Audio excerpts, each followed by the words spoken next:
The cranes stopped moving, not because of a hurricane, not because of a labor strike, not because of supply chain disruptions, and not because of a lack of funding.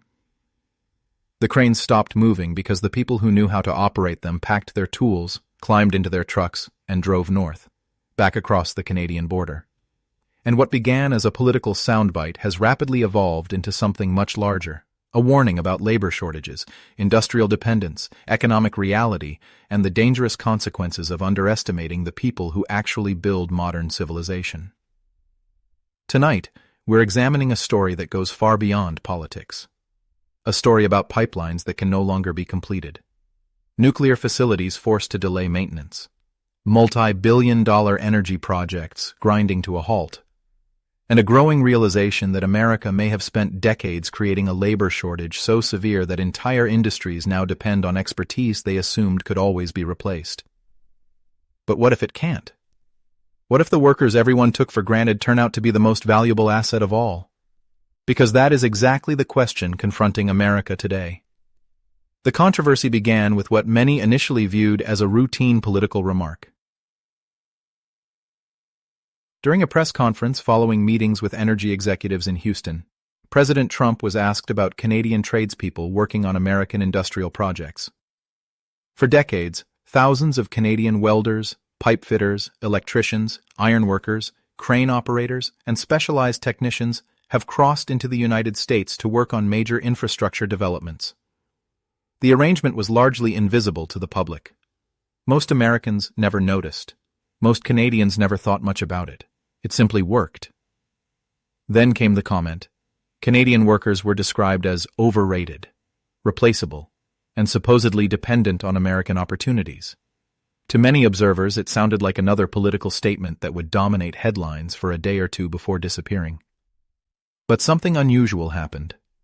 The people being discussed actually listened, and unlike previous political controversies, these workers possessed something extraordinarily powerful. They had options. Politicians frequently speak about workers as statistics, numbers, employment figures, economic indicators, labor force participation rates. But workers are not numbers. They are individuals, and skilled tradespeople occupy a unique position in the modern economy. Unlike many professions, expertise in the trades cannot be created overnight. A pipeline welder is not simply someone who knows how to weld. A nuclear maintenance specialist is not simply someone who understands machinery. A high-rise ironworker is not merely someone comfortable working at heights. These professionals represent years and often decades of accumulated experience. Thousands of hours of training, thousands more hours of practical application. Skills developed through repetition, precision, and constant evaluation. One mistake can cost millions. One error can threaten lives. One failed weld can compromise an entire system. That reality makes these workers incredibly valuable. And unlike factories or equipment, they cannot simply be purchased. They must be developed. The response from Ottawa was immediate. Prime Minister Mark Carney did not engage in a lengthy war of words. He didn't spend days giving interviews. Instead, he acted. According to the scenario described in the report, Canadian authorities advised skilled tradespeople to return home, suspended labor mobility arrangements, accelerated international employment opportunities, and introduced incentives encouraging workers to remain in Canada. Whether one agrees with the politics or not, the strategy was remarkably straightforward. If Canadian workers were supposedly unnecessary, then Canada would simply bring them home. The logic was devastatingly simple. You don't need us? Fine, let's find out. And suddenly, what had been theoretical became very real. The first major cracks appeared in Texas. Pipeline construction is among the most technically demanding forms of industrial work. These projects involve specialized welding certifications that only a limited number of professionals possess. When a group of Canadian certified welders departed, project managers discovered an uncomfortable reality. Finding replacements wasn't merely difficult, it was nearly impossible. This is where the public often misunderstands skilled labor. Many people hear the word welder and imagine thousands of interchangeable workers. But industrial reality is far different. There are countless categories of welding. Each requires different qualifications, different testing, different experience, different certifications. The welder capable of repairing farm equipment may not qualify to work on a high-pressure energy pipeline. The pipeline welder may not qualify for nuclear applications. The nuclear specialist may not qualify for offshore drilling projects. These are distinct professions operating under the same broad title, and when projects require the highest levels of certification, the available labor pool shrinks dramatically. That reality is now confronting project managers across the country. The deeper issue extends far beyond Canada. The real story is America's growing skilled labor shortage. For decades, educational systems promoted a single message: go to university, get a degree, work in an office, build a white-collar career. While those goals produced many successes, they also created an unintended consequence. Millions of young people stopped entering the trades. Meanwhile, existing tradespeople continued aging. Eventually, retirement arrived, but replacements never arrived in sufficient numbers. The result is visible almost everywhere. Construction companies struggle to recruit, manufacturers struggle to hire, energy firms compete aggressively for specialized talent, infrastructure projects experience delays, and labor costs continue rising. This problem did not emerge in a single year. It developed over decades. And now it has reached a critical stage. Many viewers may ask, why Canadian workers specifically? Why not simply recruit elsewhere? The answer lies in geography, compatibility, and training standards. Canada's skilled trade system is among the most respected in the world. The Red Seal certification framework requires extensive apprenticeship hours, technical education, and practical evaluation.